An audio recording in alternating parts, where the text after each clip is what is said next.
পাশে সারি সারি দোকানপাট, বছরের পর বছর ধরে চলছে ব্যবসা। সড়ক আর খালের জায়গা উদ্ধার করে যেসব স্থাপনা নির্মাণ করা হয়েছিল সেটা কেউ জানতই না। দুই পাশের ব্যবসা প্রতিষ্ঠানের কারণে প্রশস্ত করাও যাচ্ছিল না রাস্তা। ফলে হযরত শাহপুরান রহমতুল্লাহি আলাইহির মাজারে আসা দর্শনার্থীদের ভোগান্তি পোহাতে হতো।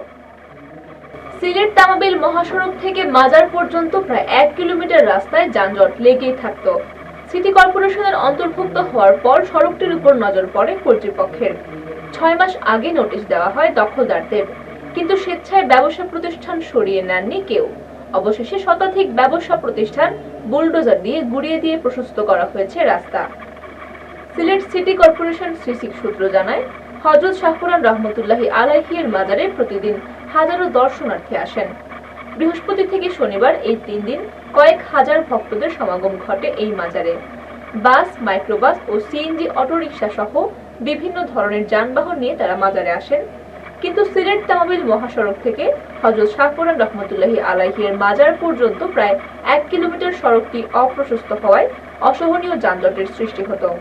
সরু রাস্তা দিয়ে একসাথে দুটি যানবাহন চলাচল কষ্টসাধ্য হয়ে পড়ে। এতদিন মাজার এলাকা ইউনিয়ন পরিষদের অন্তর্ভুক্ত থাকায় উন্নয়নের ছোঁয়া লাগেনি। রাস্তার উভয় পাশে নির্মিত অবৈধ স্থাপনাগুলো উচ্ছেদে কোনো উদ্যোগ নেওয়া হয়নি। গত বছর মাজার এলাকা সিটি কর্পোরেশনের অন্তর্ভুক্ত হলে রাস্তা প্রশস্তকরণের পরিকল্পনা নেয় সিসি। কর্পোরেশনের সার্ভেয়াররা সরেজমিন গিয়ে দেখতে পান রাস্তার পূর্ব পাশের ছড়া ও সড়কের জায়গা দখল করে প্রভাবশালীরা দোকানপাট নির্মাণ করে আছেন। দখলদাররা বছরের পর বছর সরকারি জায়গা দখল করে থাকলেও সেদিকে কারোরই নজর ছিল না। অবশেষে সিসিকের পক্ষ থেকে জরিপ করে অবৈধ স্থাপনা চিহ্নিত করে লাল দাগ দিয়ে চিহ্নিত করা হয়। স্থাপনাগুলো স্বেচ্ছায় সরিয়ে নিতে প্রায় 6 মাস আগে সিসি কর্তৃপক্ষ নোটিশও দেয়, কিন্তু এই নোটিশ আমলে নেয়নি কোনো ব্যবসায়ী। এমত অবস্থায় গত সোমবার শাহপুরান এলাকায় অবৈধ স্থাপনা উচ্ছেদের আগাম মাইকিং করা হয়, কিন্তু তারপরও টনক নড়েনি দখলদারদের। শেষ পর্যন্ত মঙ্গলবার সকাল থেকে বুলডোজার দিয়ে উচ্ছেদ অভিযানে নামে সিটি কর্পোরেশন।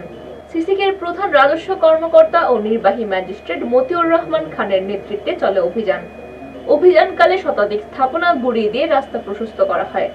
সিসিকের প্রধান রাজস্ব কর্মকর্তা মতিউর রহমান খান জানান, রাস্তা ও খালের জায়গা দখল করে যারা ব্যবসা প্রতিষ্ঠান নির্মাণ করেছিলেন তাদেরকে 6 মাস আগে নোটিশ দেওয়া হয়েছিল।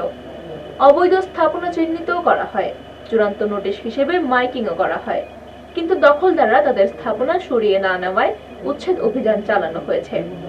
এখন রাস্তা প্রশস্তকরণ ও পার্শ্ববর্তী খালকে দৃষ্টিনন্দন করার কাজ শুরু করবে সিসি। এদিকে উচ্ছেদ অভিযান নিয়ে স্থানীয় ব্যবসায়ীদের মধ্যে মিশ্র প্রতিক্রিয়া দেখা গেছে। অনেকে অভিযানে স্বেচ্ছাচারিতার অভিযোগ তুলেছেন। ব্যবসায়ীদের কারো কারো অভিযোগ, অভিযানে প্রভাবশালী অনেকের স্থাপনা উচ্ছেদ করা হয়নি। আবার কারো কারো অভিযোগ, নিজেদের কাগজপত্র ঠিক থাকলেও সিটি কর্পোরেশনের অবৈধভাবে তাদের ব্যবসা প্রতিষ্ঠান গুড়িয়ে দিয়েছে।